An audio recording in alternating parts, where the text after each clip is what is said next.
Hello. അപ്പോൾ നമുക്ക് ഓണത്തിൻ്റെ ഒരു കുഞ്ഞു വ്ളോഗ് കണ്ടാലോ? അത്ര വലിയ വ്ളോഗൊന്നും ഇല്ല, എന്നാലും ഒരു കുഞ്ഞു വ്ളോഗ് ഞാൻ എടുത്ത് വെച്ചിട്ടുണ്ടേ.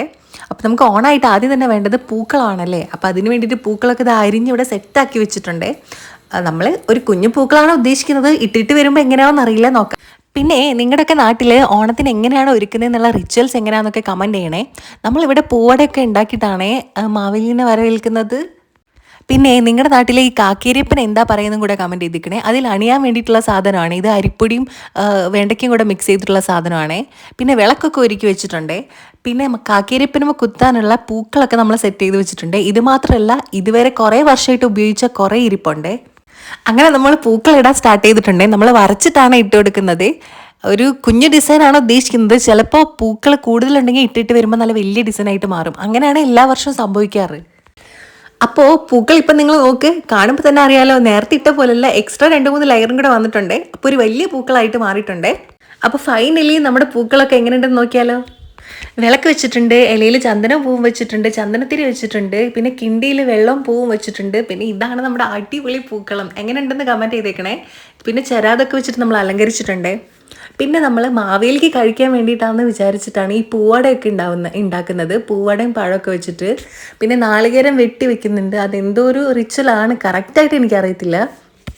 പിന്നെ ഇതാണ് ഫൈനലി നമ്മുടെ കാക്കേരിയപ്പൻ. നിങ്ങളുടെ നാട്ടിൽ ഈ കാക്കേരിയപ്പൻ എന്താ പറയുന്നതെന്ന് മസ്റ്റായിട്ട് കമൻറ്റ് ചെയ്തേക്കണേ.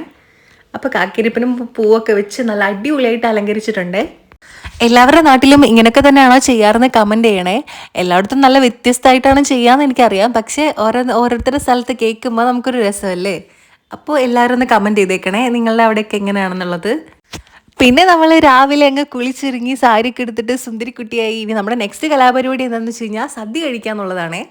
അപ്പോൾ ഇതായിരുന്നേ നമ്മുടെ ഗംഭീര സദ്യ. എല്ലാ ഐറ്റംസും ഉണ്ടായിരുന്നേ. പഴം ഉണ്ടായിരുന്നു, കായോർത്തം ഉണ്ടായിരുന്നു, ശർക്കര ഉണ്ടായിരുന്നു, പിന്നെ ഇഞ്ചമ്പുളി അച്ചാർ, അവിയൽ, തോരൻ, കൂട്ടുകറി, പച്ചടി, കിച്ചടി, പപ്പടം, സാമ്പാർ, പരിപ്പ്, നെയ്യ്, എല്ലാ ഐറ്റംസും ഉണ്ടായിരുന്നേ. വയറ് നിറച്ച് അടിപൊളിയായിട്ട് അങ്ങ് കഴിച്ചേ.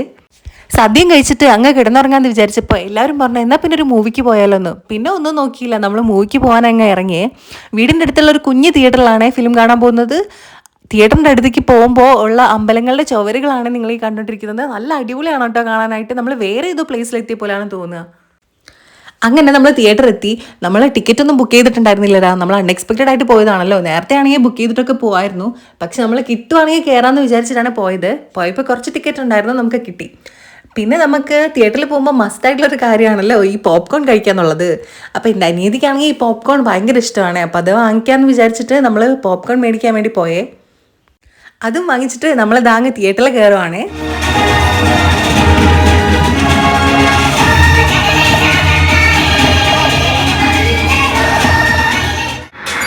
ഹലോ, എന്താ അവിടെ നിൽക്കുന്നത്? അധികം